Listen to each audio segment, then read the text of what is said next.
अलीराजपुर जिले में ड्यूटी के दौरान एएनएम नर्सों के साथ की गई अभद्र हरकत और हमले में 2 नर्सों के घायल होने की घटना ने पूरे स्वास्थ्य अमले को झकझोर कर रख दिया है।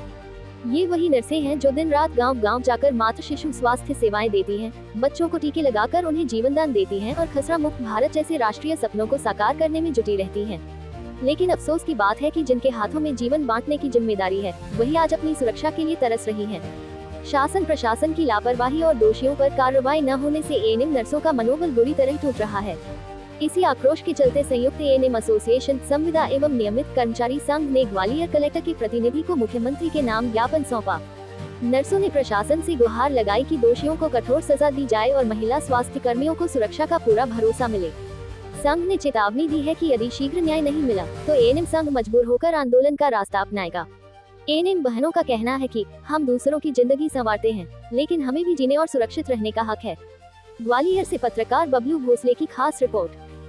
हाँ सर, हमारी जो एक एएनएम बहन थी अलीराजपुर में, जो उसके साथ एक अमानवीय कृत्य किया गया और अभी तक शासन के द्वारा उन दोषियों पर कोई कार्रवाई नहीं की गई, तो हम उन दोषियों पर सख्त और कठोर कार्रवाई करके अपनी उस एएनएम बहन को इंसाफ दिलाना चाहते हैं, जो समाज के हर वर्ग के मतलब टीकाकरण के माध्यम से हर बीमारी से सुरक्षित करने का बीड़ा उठाया है।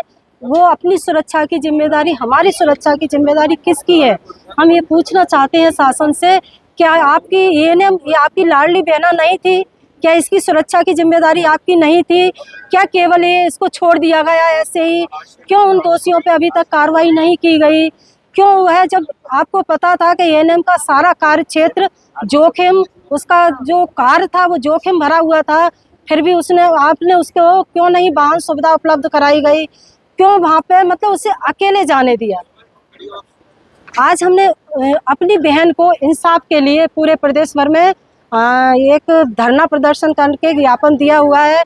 अगर शासन द्वारा हमारी बहन को 24 घंटे के अंदर दोषियों पर कार्रवाई और हमको इंसाफ नहीं दिया गया, तो हम टीकाकरण का विरोध करके और अनिश्चितकालीन हड़ताल पर चले जाएंगे, जिसकी जिम्मेदारी शासन और प्रशासन की होगी। प्रशासन ने भी आपको क्या अभी कोई आश्वासन नहीं दिया गया है।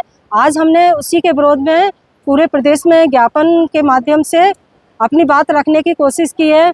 अगर 24 घंटे में प्रशासन उन दोषियों पर कठोर कार्रवाई नहीं करता है, तो पूरे प्रदेश की एएनएम अपना जो एक अभियान चल रहा है अभी दस्तक अभियान, उसको हम स्थगित करेंगे।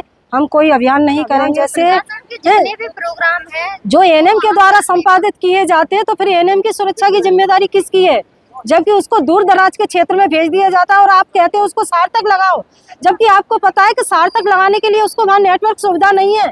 जब एएनएम ऑलरेडी उसमें ऐसे क्षेत्र में जा रही है, फिर उसे आप क्यों इससे मानसिक प्रताड़ना भी दे रहे हैं?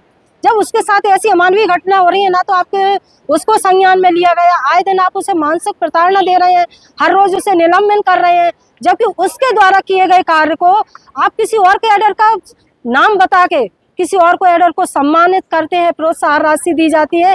क्या केवल एएनएम कार्य करने और प्रताड़ना के लिए एएनएम है? शासन से एएनएम के साथ एक जो पक्षपात वाला व्यवहार किया जा रहा है, वो क्यों किया जा रहा है? ये इसके लिए आज हमने प्रदेश भर में ज्ञापन दिया हुआ है। क्या नाम क्या? विमलेश शर्मा, प्रदेश। जी सर।